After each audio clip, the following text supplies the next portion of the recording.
કલોલ પોલીસની લુખ્ખા તત્વો સામે સર્જિકલ સ્ટ્રાઇક. લુખ્ખાઓનો જાહેરમાં કાઢ્યો વરઘોડો.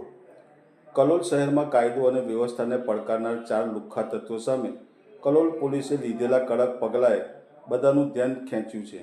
આ ઇસમોએ પોલીસને ફોન કરીને ઉશ્કેરણીજનક ધમકી આપી હતી કે અમે ગુના કરીએ છીએ, તમારામાં હિંમત હોય તો રોકી બતાવો. પરંતુ કલોલ પોલીસે આવા તત્વોને સબક શીખવાડવા કોઈ કસર બાકી રાખી નહીં. આ ચારેય આરોપીઓ અનિલ ઉર્ફે અન્નો શિવકુમાર સોની, ભાવિક ગાંધી, રાકેશ રામચંદ્ર ગિરી અને હેમરાજસિંહ સોલંકીને હાથકડી પહેરાવી ડેરોલ સ્ટેશન ખાતે જાહેરમાં વરઘોડો કાઢવામાં આવ્યો હતો. ભર બજારમાં લુખ્ખાઓને ફેરવીને તેમની પાસે જનતા સામે હાથ જોડી માફી મંગાવવામાં આવી હતી. તેમણે જાહેરમાં કહ્યું, અમારી ભૂલ થઈ ગઈ, હવે અમે આવું નહીં કરીએ. આ કાર્યવાહીથી કલોલ પોલીસે બતાવી દીધું છે કે કાયદો અને શાંતિ જાળવવા માટે તેઓ સદૈવ તત્પર છે.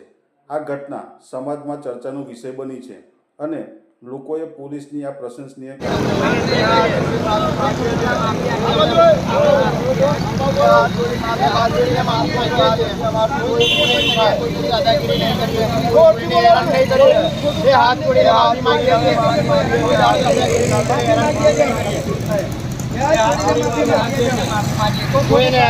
કાલોલ પોલીસ સ્ટેશન વિસ્તારમાં ગઈકાલ રાત્રિના રોજ 4 ઈસમો કોઈપણ કેફી પીણા હેઠળ નશો કરી અને પોલીસને તથા પોલીસના માણસોને તથા અમને અવારનવાર ફોન કરી જણાવતા કે અમે કાલોલના દાદા છીએ, તેમજ કાલોલ વિસ્તારમાં અમે ગમે એવા ગંભીર ગુના કરીએ તો કોઈપણ પબ્લિક અથવા જાહેર જનતા જો ફરિયાદ કરવા માટે આવે તો અમારી કોઈપણ ફરિયાદ લેવી નહીં તો પોલીસને પણ અમે જોઈ લઈશું. આવું તેવી અવારનવાર ફોન કરી અને જણાવતા હોય, જેથી પોલીસ સ્ટાફ સાથે આ માણસોની શોધખોળ કરતા તેમાંથી 2 માણસો મળી આવેલ, જેમાં અક્ષય ઉર્ફે અન્નો સોની રહે કાલોલ, તેના વિરુદ્ધમાં પણ અગાઉ કાલોલ પોલીસ સ્ટેશનમાં 6 જેટલા ગુનાઓ દાખલ છે. તેનો સાથીદાર ભાવિક ગાંધી છે, તેના વિરુદ્ધમાં પણ કાલોલ પોલીસ સ્ટેશનમાં ગુના દાખલ છે.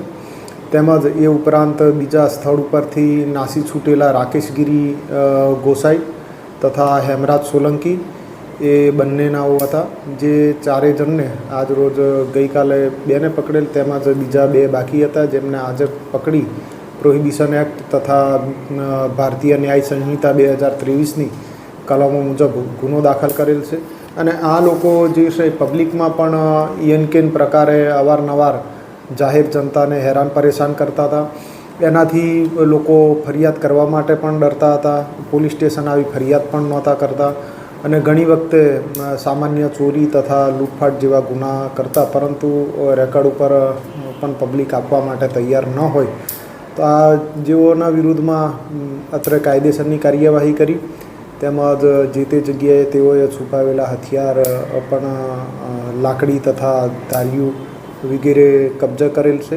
એનું રિકન્સ્ટ્રક્શનનું પંચનામું પણ આજ રોજ કરવામાં આવેલ છે. હાલ આગળની તપાસ ચાલુ છે. સર, આ રીતે લુખ્ખા તત્વો છે એમને શું મેસેજ આપવામાં આવે? જે રીતે કહેવાય છે કે કાયદામાં રહેશો તો ફાયદામાં રહેશો, બરાબર, તો દરેકે મર્યાદામાં રહેવું જોઈએ અને કાયદાનું ચોક્કસપણે પાલન કરવું જોઈએ અને આવી કોઈપણ પ્રકારની લુખાગીરી અથવા દાદાગીરી કોઈપણ રીતે કરવી જોઈએ નહીં.